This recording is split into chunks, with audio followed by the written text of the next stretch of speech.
Hello viewers and welcome to another chapter of reading. So let's get started, shall we? Chapter 24. Rita Skeeter's. I spelled disaster already.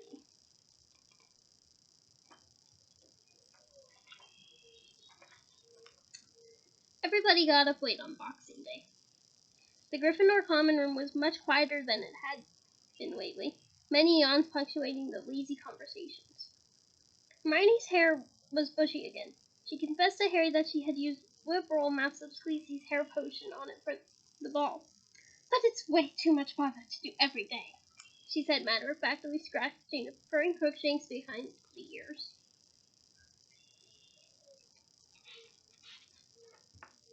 Ron and Hermione seemed to have reached an unspoken agreement not to discuss their argument. They were being quite friendly to each other, though oddly formal. Ron and Harry wasted no time in telling Hermione about the conversation they had overheard between Madame Maxime and Hagrid. But Hermione didn't seem to find the news that Hagrid was a half-giant nearly as shocking as Ron did. Well, I thought he must be, she said, shrugging. I knew he wouldn't be pure giant because they're about 20 feet tall. But honestly, all this hysteria about giants. They can't all be horrible. It's just the same sort of prejudice that people have towards werewolves. It's just bigotry, right? Isn't it?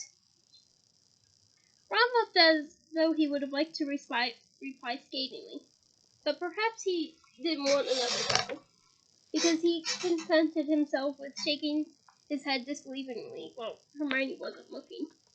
Oh, Ron. It was now time to think of the homework they had neglected during the first week of the holidays. Everybody seemed to be feeling rather flat now that Christmas was over. Everybody except Harry, that is, who was starting once again to feel slightly nervous. The trouble was that February the 24th, it's long gone, but again, it's 3 days before my birthday, on an overall basis. Looked a lot closer from this side of Christmas, and he still hadn't done anything about working out the clue inside the golden egg. He therefore started taking the egg out of his trunk every time he went up to the dormitory, opening it and listening intently, hoping this time it would make some sense. He strained to think of what the sound reminded him of apart from 30 musical saws. Oof. But he had never heard anything else like it. He closed the egg, shook it vigorously, and opened it again to see if the sound had changed. But it hadn't. He tried asking the eggs questions, shouting over all the wailing, but nothing happened. He even threw the egg across the room, though he really hadn't really expected that to help. Harry hadn't forgotten the hint that Cedric had given him, but his less than friendly feelings towards Cedric just meant now that he was keen not to take his help if he could avoid it. In any case, it seemed to him that Cedric had really wanted to give Harry a hand. He would have been a lot more explicit.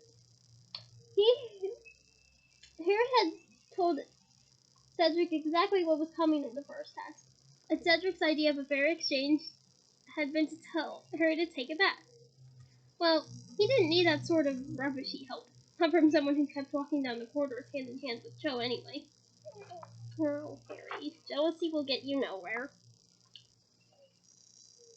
And so the first day of the new term arrived, and Harry set off to lessons, weighed down with books, parchment, and quills as usual, but also with the working worry of the egg heavy in his stomach, as though he were carrying that around with him too.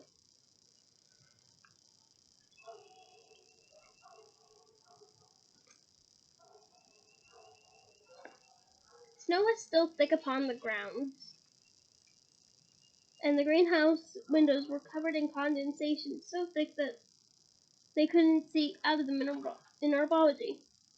Nobody was looking forward to care of magical creatures much in this weather, though, as Ron said, his fruits would probably warm them up nicely. either by chasing them or blasting off so forcefully that Hagrid's cabin would catch fire. A bit of foreshadowing slightly. Just not directly. When they arrived at Hagrid's cabin, however, they found an elderly witch with closely cropped gray hair and a prominent chin standing before his front door. Hurry up now. The bell rang 5 minutes ago. She barked at them as they struggled toward her through the snow. Who are you? Said Ron, staring at her. Where's Hagrid? My name is Professor Grubbly-Pink, she said briskly. I am your temporary care of magical creatures teacher. Where's Hagrid? Harry repeated loudly. He is indisposed, said Professor Grubbly-Pink shortly. Soft and unpleasant laughter reached Harry's ears.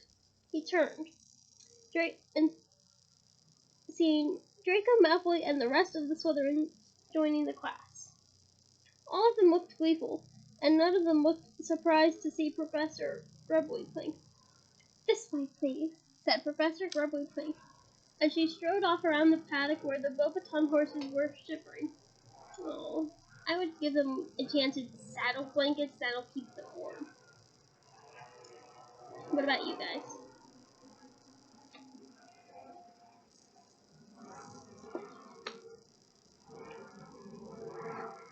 Harry, Ron, and Hermione followed her, looking back over their shoulders at Hagrid's cabin. All of the curtains were closed. Was Hagrid in there, alone and ill?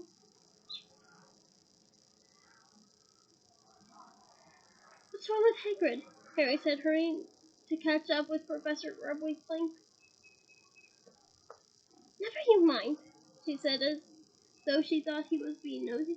I do mind, though, said Harry hotly. What's up with him?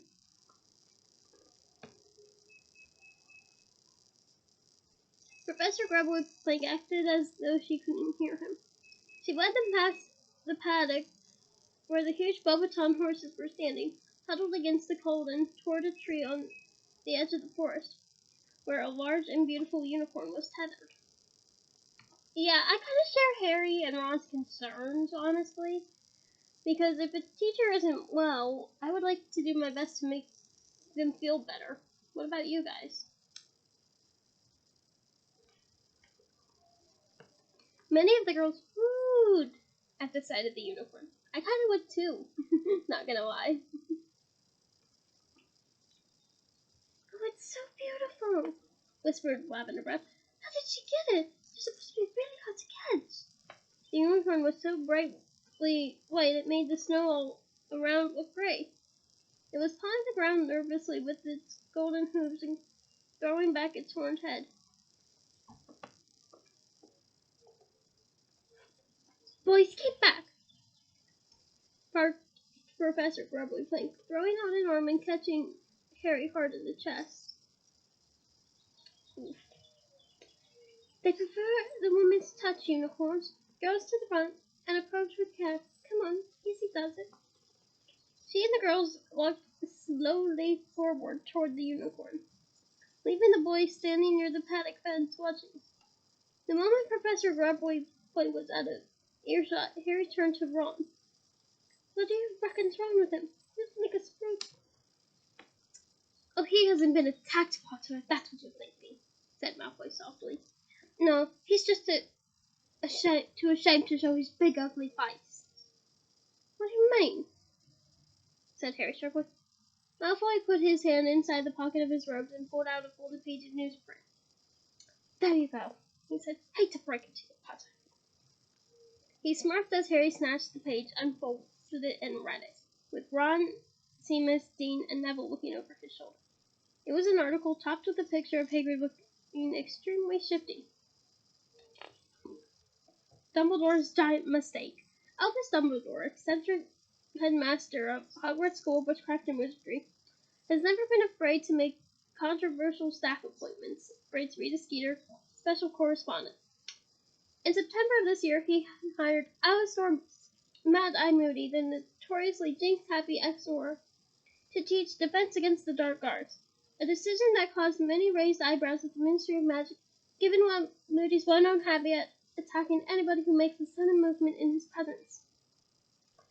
Mad-Eye Moody, however, looks responsible and kindly when set beside the part human Dumbledore employs to teach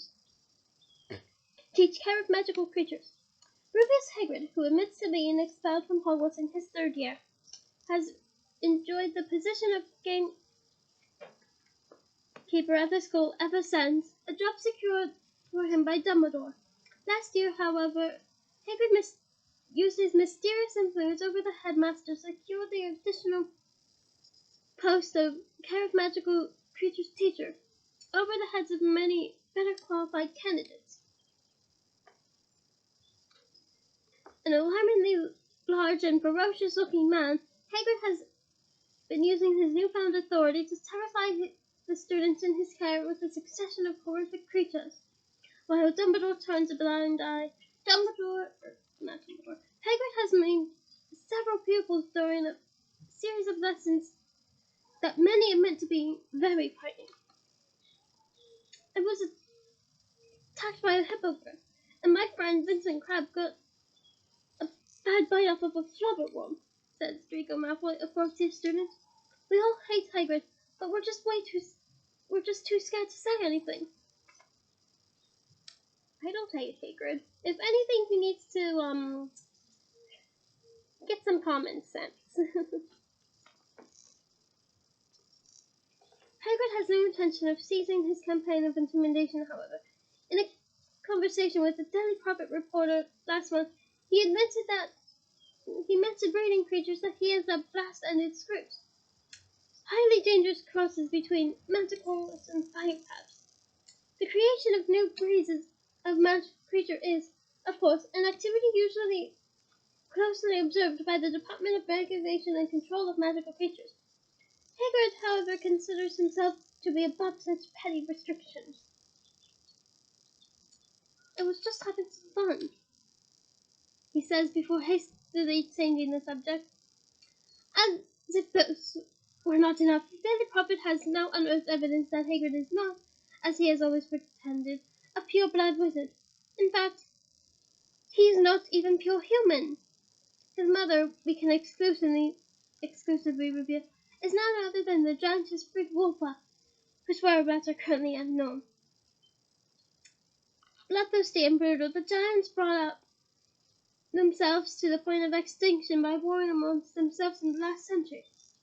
The handful that remained joined the ranks of He Who Must Not Be Named, and were responsible for some of the worst mass murder killings of his reign of terror. While many of the giants who served He Who Must Not Be Named were killed by Aurors working against the dark side, Freedwolfa was not among them.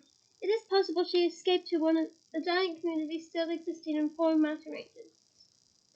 If his antics during care of magical creatures lessons are any guide, however, Freedwolfa's son appears to have inherited her brutal nature. In a bizarre twist, Hagrid is reputed to have developed a close friendship with the boy who brought around you-know-who's fall from power, thereby driving Hagrid's own mother, like the rest of you-know-who's supporters, into hiding. Perhaps Harry Potter is unaware of the unpleasant truth about his large friend, but Albus Dumbledore surely has a duty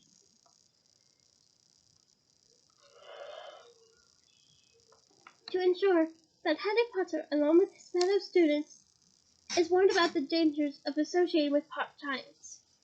Yeah, I mean, Hagrid is nice, but in case you encounter a mean one, it would be nice to know what to expect.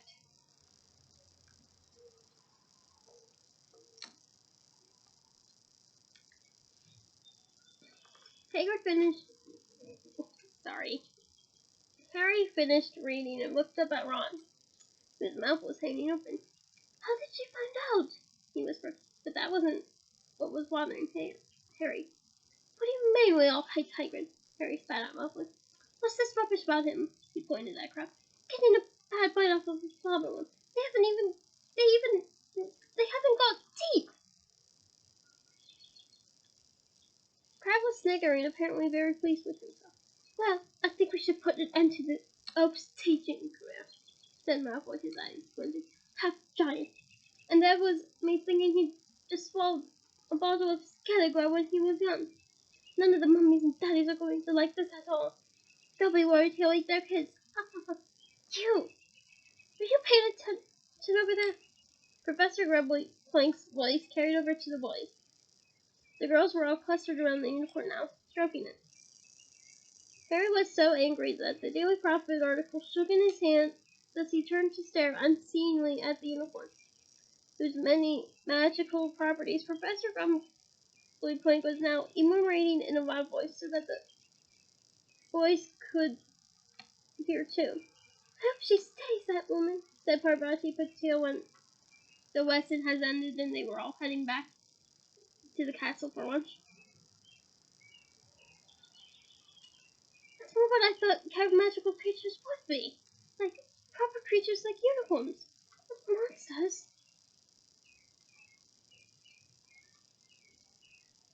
What about Hagrid? Harry said angrily as they went up the steps. What about him? Said Parvati in a hard voice. He can still be gamekeeper, can't he?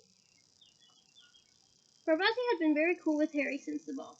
He supposed that he ought to have paid her a bit more attention. But she seemed to have a good time all the same. She was certainly telling anybody who would listen that she had made arrangements to meet the boy from Beauxbaton and Hogsmeade on the next weekend trip. That was a really good lesson, said Hermione as they entered the great hall. I didn't know half the things Professor Grubb was playing talk about uni. Look at this! Harry snarled, and he shoved the Daily Prophet article under Hermione's nose. Hermione's mouth fell open as she read. Her reaction was exactly the same as Ron's. Aw, look, something in common! We know what similarities in relationships we do.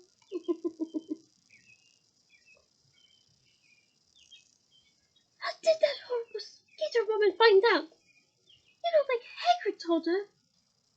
No, said Harry, leading the way over to the Gryffindor table and throwing himself into a chair, furious. He never even told us, did he? I reckon she was so mad that he wouldn't give her loads of horrible stuff about me.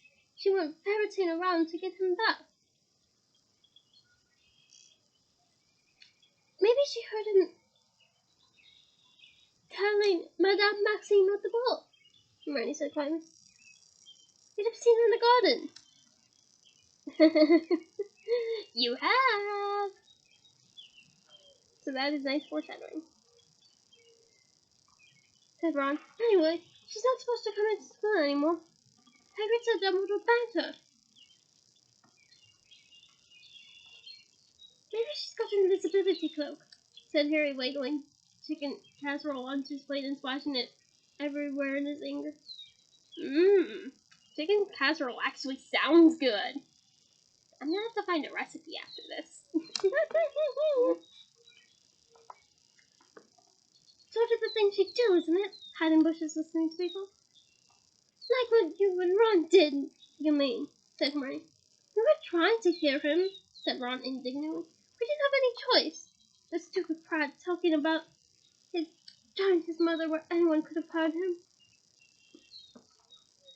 We've got to go and see him, said Harry. This evening, after divination. Tell him we want him back. You do want him back?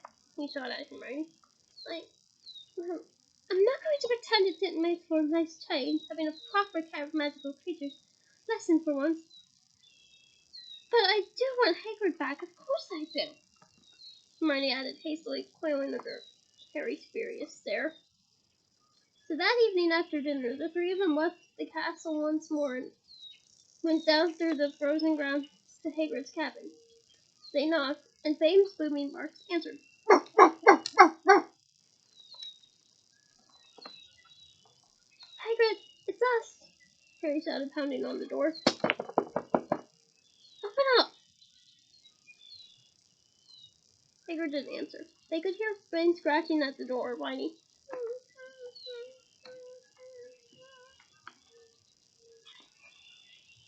but it didn't open.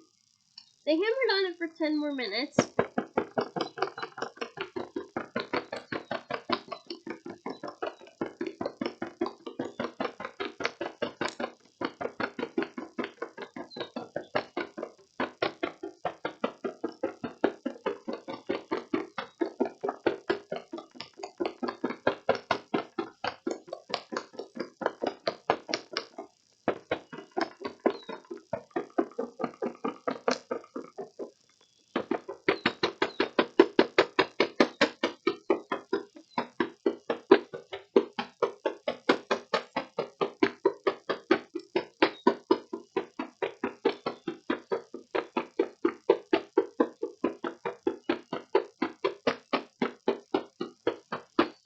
Okay, I know that was a minute, but there was no way I was going to do it for 10. My knuckles would probably hurt. Ron even went and banged on one of the windows.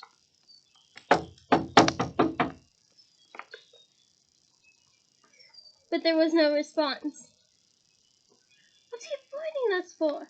Hermione said when they had finally given up and were walking back to the school. "Surely he doesn't think we care about him being half giant."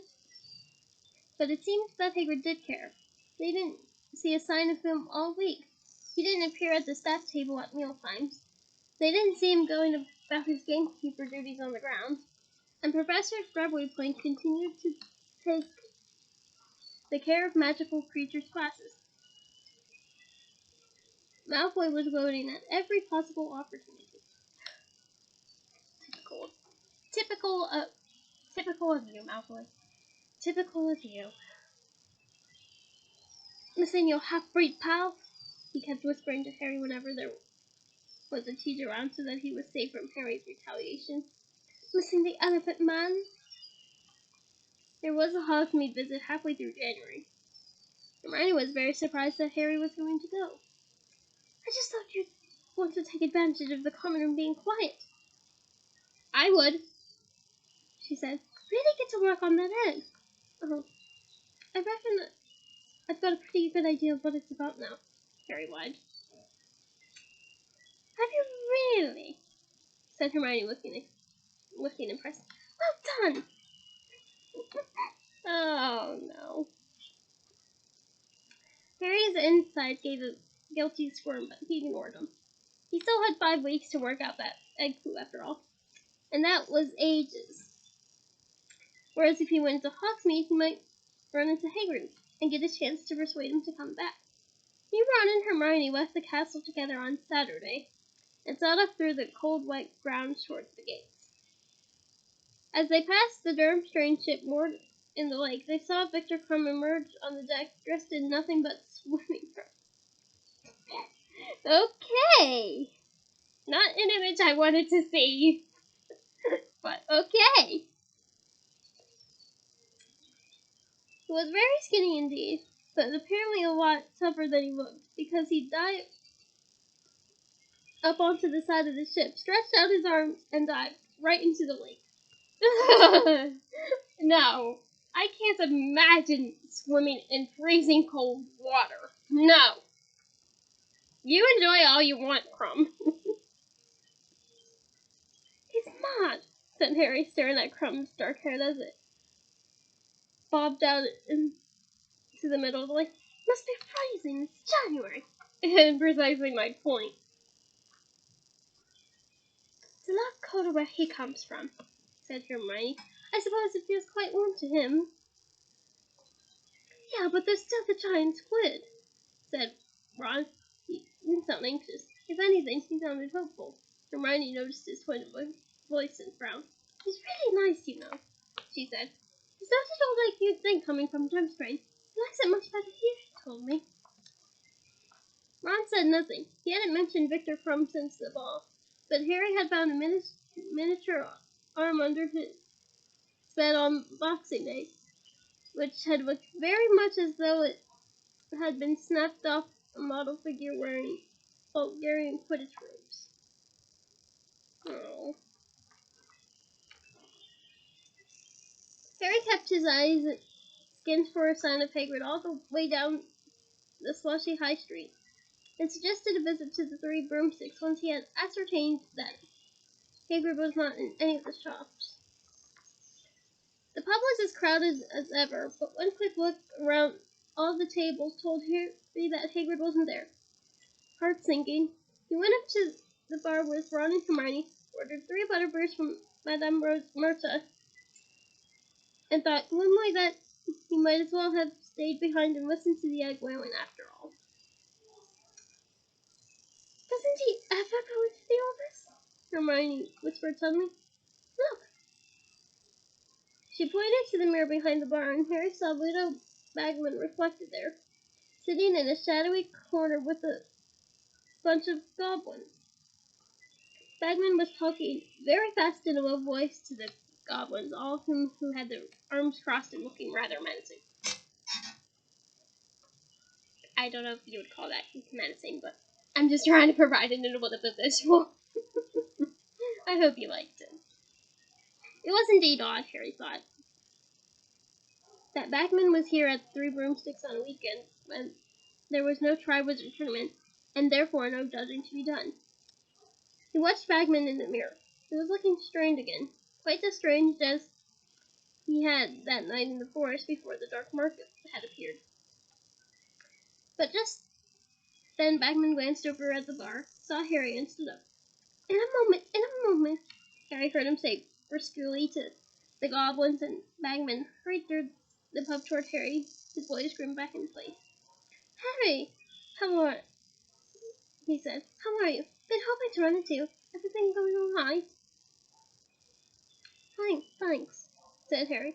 What if I could have a quick private word, Harry? Said Bagman. You couldn't give us a moment, you two, could you? Okay, said Ron, and he and Hermione went off to find a table. Bagman led Harry along the bar to the end furthest from Madame Margaret. Well, I just thought I should congratulate you again on your splendid performance against that Horntail, Harry, said Bagman. Really superb. Thanks, said Harry, but he knew this couldn't be all that Bagman wanted to say, because he could have congratulated Harry in front of Ron and Hermione. Bagman didn't seem in any particular rush to spill the beans, though. Harry saw him glance into the mirror over the bar at the goblins, who were all watching him and Harry in silence through their dark, slanting eyes. Absolute nightmare, said Bagman to Harry in an undertone, noticing Harry watching the goblins too. The English isn't too good. It's like being back with all the bulkheads at the Quidditch World Cup. But at least they used sign language and another human could recognize. This lot keep gabbing in gobbledygook, and I only know one word of gobbledygook. Vladva. It means pickaxe. I don't like to use it in case they think I'm threatening them. He gave a short moving laugh. Okay.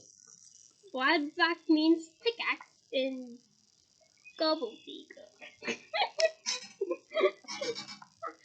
Ah, that's funny. What do they want? Harry said, noticing how the goblins were still watching Bagman very closely. Well, said Bagman, looking suddenly nervous. They're, um, they're looking for Barty Crouch. Why are they looking for him here? Said Harry. He's at the Ministry in London, isn't he? As a matter of fact, I have no idea where he is, said Bagman. He sort of stopped coming to work. Been absent for a couple of weeks now. Then Percy, his assistant, says he's ill. Apparently he's just been sending instructions written by owls. But would you mind not mentioning that to anyone, Harry? Because Rita Skeeter's still poking around everywhere she can, and I'm willing to bet she'd work the Barty's illness into something sinister. Probably say he's gone missing like Bertha Jorkins. Well, him going missing like Bertha Jorkins wouldn't be too far from the truth in a sense, so I'll accept it as foreshadowing. Have you heard anything about Bertha Jorkins? Harry asked. No, said Bagman, looking strange again. I've got people looking, of course. About time, thought Harry. Yeah, really, about time. And it's all very strange. She definitely arrived in Albania because she met her second cousin there. And then she left the cousin's house to go south and see an aunt. And she seems to have vanished without trace en route. Blowed if I can see where she's got to. She doesn't seem the type to elope, for instance, but still. What are we doing talking about goblins and Bertha Dorcas? I really wanted to ask you, he lowered his voice, how are you getting along with the occult and egg? Not bad, Harry said untruthfully. Bagman seemed to know he wasn't being honest. Listen, Harry, he said still in a very low voice. I feel very bad about all this. You were thrown into this tournament, you didn't volunteer for it, and his voice was so quiet now, Harry had to lean closer to listen. If I can help you at all, brought in the right direction, I've taken a liking to you. The way you got past that dragon. Well, just say the word. Harry stared up into Bagman's round rosy face and his wide baby blue eyes. That's a pretty blue. One of my favorites, I would say. We're supposed to work out the clues alone, aren't we? He said, careful to keep his voice casual and not sound as though he was accusing the head of the Department of Magic Claims and Sports of breaking the rules. Well, yes, said Bagman impatiently. But come on, Harry. We all want the Hogwarts victory, don't we? Have you offered Cedric help? Harry said. The smallest of frowns creased Bagman's smooth face. No, I haven't, he said. Well, like I said, I've taken a liking to you. Just thought I'd offer. Well, thanks, said Harry. But I think I'm nearly there with the egg. A couple more days should crack it.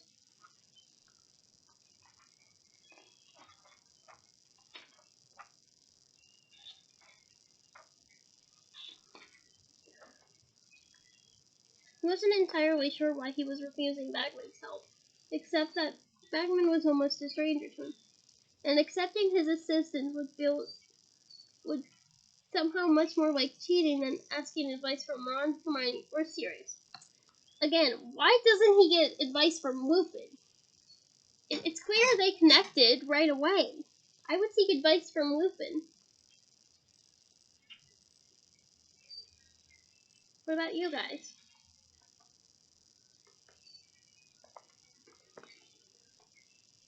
Bagman looked almost affronted, but couldn't say much more as Fred and George stood up at that point. Hello, Mr. Bagman, said Fred Brown. Can we buy you a drink? No, said Bagman with a last disappointed glance at her. No, thank you, boys. Fred and George looked quite disappointed as Bagman, who was surveying Harry as though he had let him down badly. Well, I must dash, he said. Nice seeing you all. Good luck, Harry. He hurried out of the pub. The goblins all slid off their chairs and exited after him. Harry went to rejoin Ron and Hermione. What did he want? Ron said the moment Harry had said that. He offered me to help me with the golden egg, said Harry. You shouldn't be doing that, said Hermione, looking very shocked. He's one of the judges. And anyway, we've already worked it out. Haven't you? Nearly, said Harry. Well, I don't think Dumbledore would like it if he knew Bagman was trying to persuade you to cheat, said Hermione, still looking deeply disapproving. I hope he's trying to help Cedric as much. He's not aghast. Cares if Diggory's getting help, said Ron. Harry privately agreed. Those goblins didn't look very friendly, said Hermione, sipping her butterbeer. What are they doing here? Looking for Crouch, according to Bagman, said Harry. He's still ill. Hasn't been into work. Maybe it's Percy poisoned him, said Ron. Probably thinks if Crouch stops it, he'll be made head of the Department of International Magical Cooperation. Hermione gave Ron a don't joke about things like that look, and said, Funny, goblins looking for Mr. Crouch. They normally deal with the Department of for the regulation and control of magical creatures. Crouch can speak loads of different languages, though, said Harry. Maybe they need an interpreter. Worrying about poor little goblins now, are you? Ron asked Hermione. Thinking of starting up SPUGs or something? Society for the Protection of Ugly Goblins. Ha ha ha, said Hermione sarcastically. Goblins don't need protection. Haven't you been listening to what Professor Bent has been telling us about goblin rebellions? No, said Harry and Ron together. Oh dear. Well, they're quite capable of dealing with wizards, said Hermione, taking another sip of butterbeer. They're very clever. They're not like house elves who never stick up for themselves. Uh-oh, said Ron, staring at the door. Rita Skeeter had just entered. Oh. She was wearing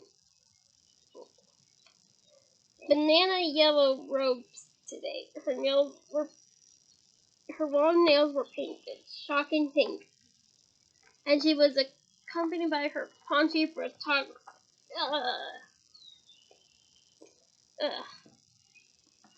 Okay. In theory, pink and yellow go well nicely, but like with all the other colors, you have to have the right pink and you have to have the right yellow. And something tells me banana yellow and shocking pink is a disaster. Ugh. Nope. Nope. Nope. Nope. Nope. Nope. Nope. Nope. Nope. Nope. Not colors you'll see me wear. Sorry. She bought drinks and she and the photographer made their way through the crowds to a table nearby. Harry, Ron, and Hermione were glaring at her as she approached. She was talking fast and looking very satisfied about something. Didn't seem very keen to talk to us, did he, Bozo? Now, why would that be you, do you think? And what's he doing with a pack of goblins in tow anyway? Showing them the sights. What nonsense! He always was a bad liar. Reckon something's up. Think we should do a bit of digging? Disgraced ex-head of magical games and sports, Theodore Bagman. Snappy start to his sentence, Bozo. We just need to find a story to fit it. Trying to ruin someone's life, said Harry loudly. A few people looked around. Rita Skeeter's eyes had widened behind her jeweled spectacles as she saw who had spoken. Harry, she said, beaming. How lovely. Why don't you come and join? I wouldn't come near you with a 10-foot broomstick, said Harry fiercely. What did you do that Hagrid for, eh? Rita Skeeter raised her heavily penciled eyebrows. Our readers have a right to the truth, Harry. I am merely doing my... Who cares if he's half giant? Harry shouted. There's nothing wrong with him. The whole pub had gone very quiet.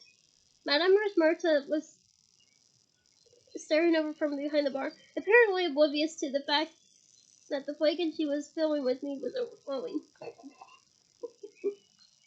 Rita Skeeter's smile flickered very slightly, but she hitched it back almost at once. She snapped open her crocodile skin handbag, pulled out her quick quotes quill.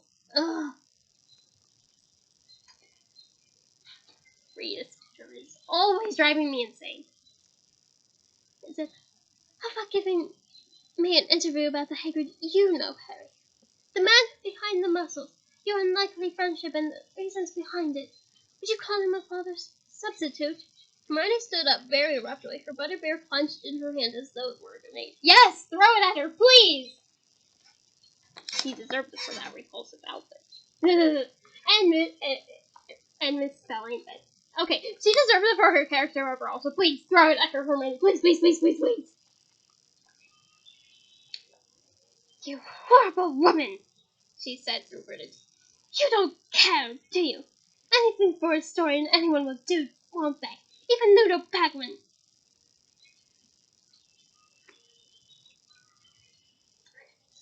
Sit telling you, you silly little girl, don't talk about things you don't understand.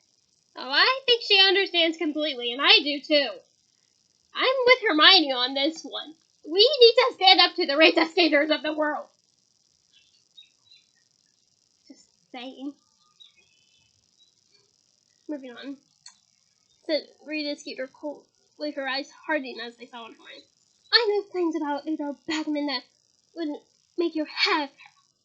Not that it needs it, she added, eyeing Hermione's bushy hair. Oh, I love curls. Don't get me wrong, I love my waves here, but I also love curls because they're just so beautiful, and they come in many forms. I would love it if I had naturally curly hair, but I also love my natural waves, so I don't know. Make of that what you will.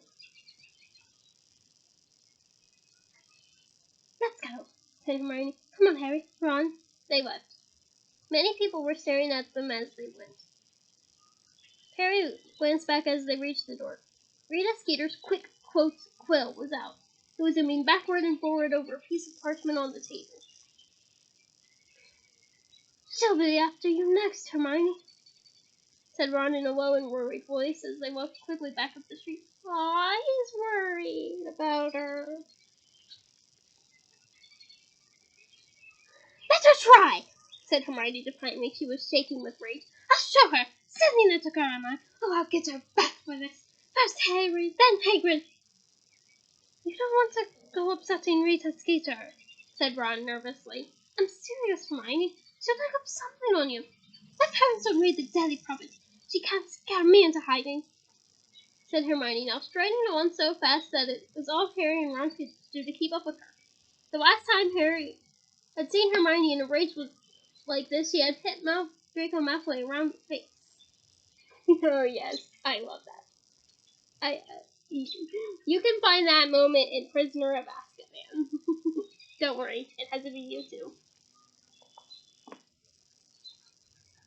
And Hagrid isn't hiding anymore. He should never have let that excuse for a human being upset him. Come on. Breaking into a run, she led them all the way back up the road, through the gates flanked by winged boars, and up through the grounds to Hagrid's cabin. The curtains were still drawn, and they could hear Fang barking as they approached. Hagrid! Hermione shouted, pounding on his front door.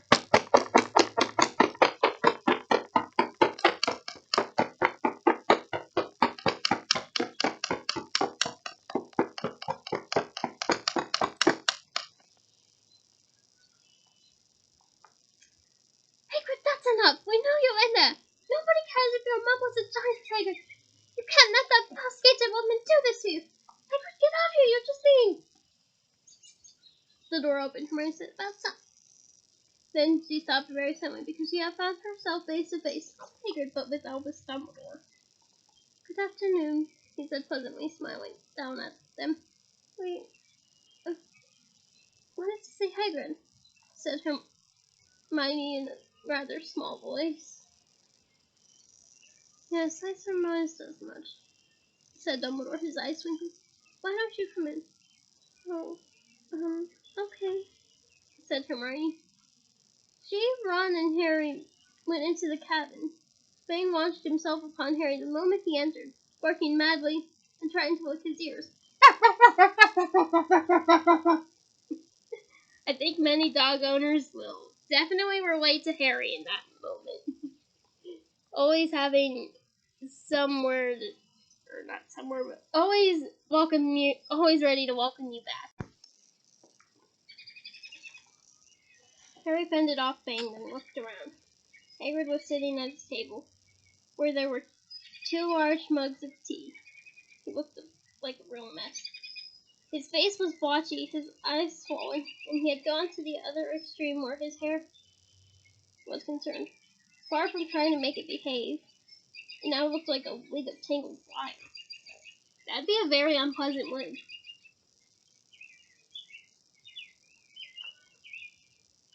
Hi, Hagrid, said Harry. Hagrid looked up. Hello, he said in a very hoarse voice. More tea, I think, said Dumbledore, closing the door behind Harry, Ron, and Hermione. drawing out his wand and twiddling it. A revolving tea tray appeared in midair along with the plate of cakes. Dumbledore magicked the tray onto the table, and everybody sat down. There was a slight pause. Then Dumbledore said, "Did you by any chance hear what Miss Granger was shouting, Hagrid?" Hermione went slightly pink. Yeah, I would too.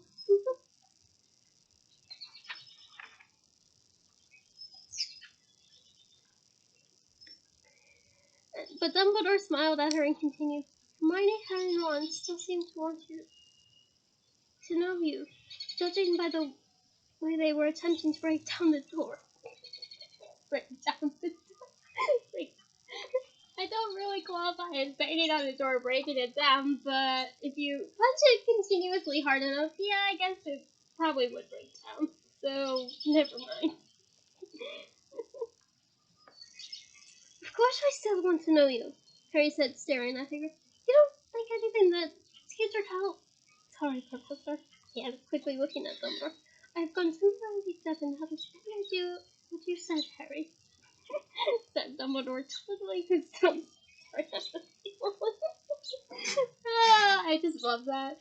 I'm gonna have to steal that. "I have gone temporarily deaf and I have any idea what you said."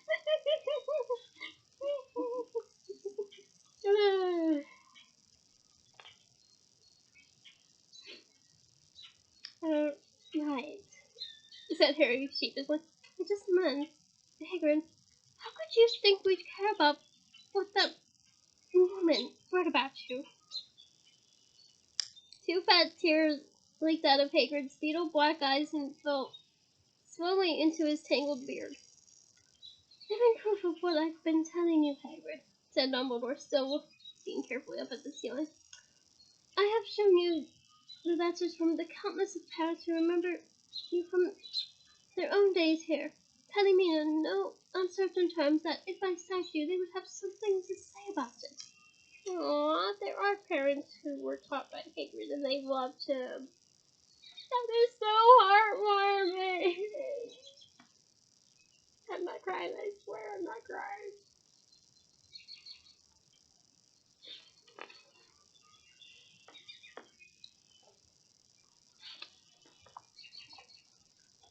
"Not all of them," said Hagrid hoarsely. "Not all of them made us die."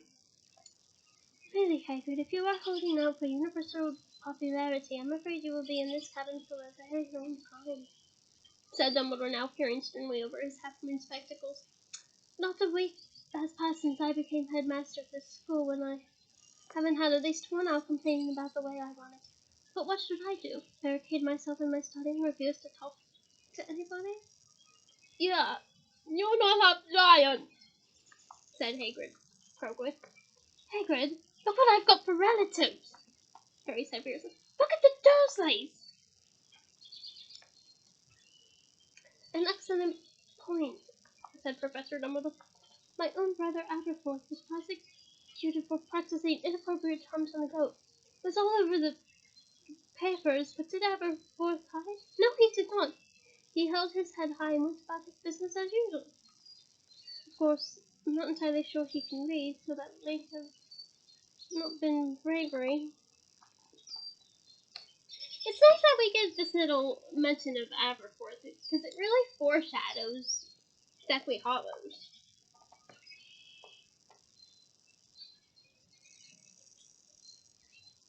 "Come back and teach, Hagrid," said Hermione quietly.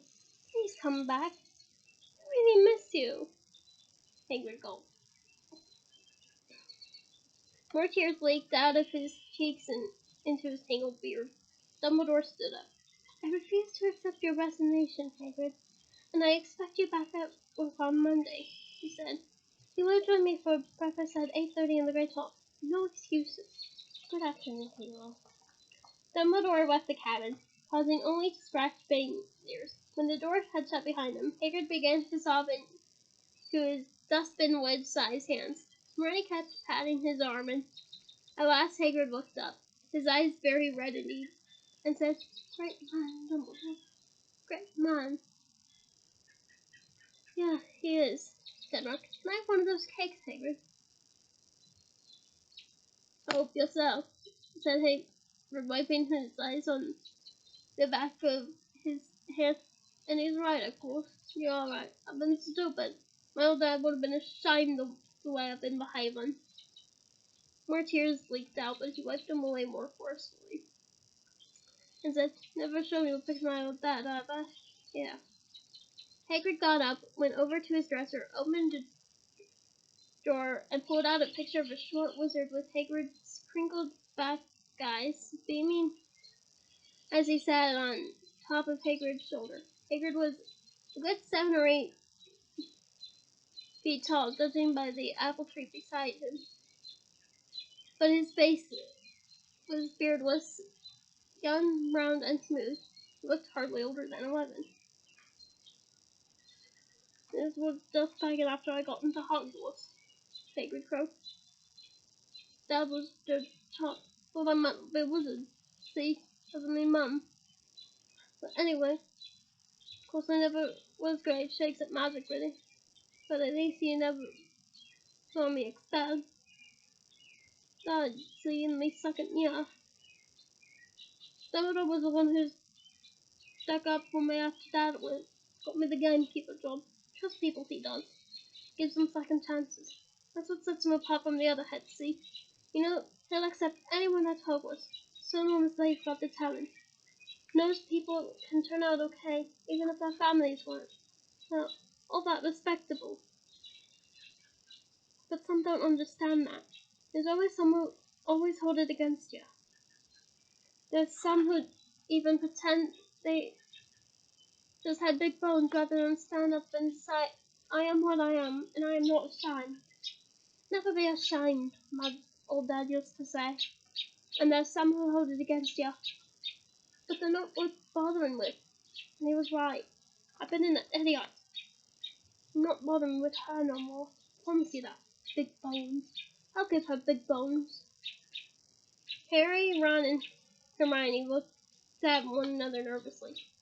Harry would rather have taken 50 blast-ended skirts for a walk than admit to Hagrid that he had overheard him talking to Madame Maxime.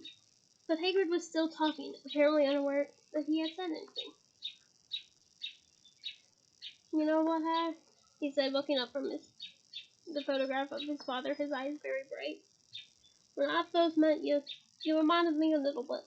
Mum and Dad gone, and you were feeling like you wouldn't been in that Hogwarts, remember? Not sure what you're really up to. Now look at you, Harry. School champion. He looked at Harry for a moment and then said, very, very seriously, you know what I love, Harry? I'd love to see you win. I really would. It'll show them all. You don't have to be pure blood to do it. You don't have to be ashamed of what you are. It's show them Dumbledore's the one who's got it right. Let anyone in as long as they can do magic. How are you getting with that egg, Harry? Great, said Harry. Really great. Hagrid and Miserable's face broke into a wide, water-based smile. That's my boy. You show him, Harry. You show him. Lead them all. Lying to Hagrid wasn't quite like lying to anyone else. Harry went back to the castle later that afternoon with Ron and Hermione, unable to banish the image of the happy expression on Hagrid's whiskery face as he had imagined Harry winning the tournament. The incomprehensible egg weighed more heavily than ever on Harry's conscience that evening, and by the time he had got to bed, he had made up his mind. It was time to show his pride and see if Cedric's hint was worth anything. And that is the end of this chapter. Join me next week for chapter 25, The Egg and the Eye. And to say a rhyming word,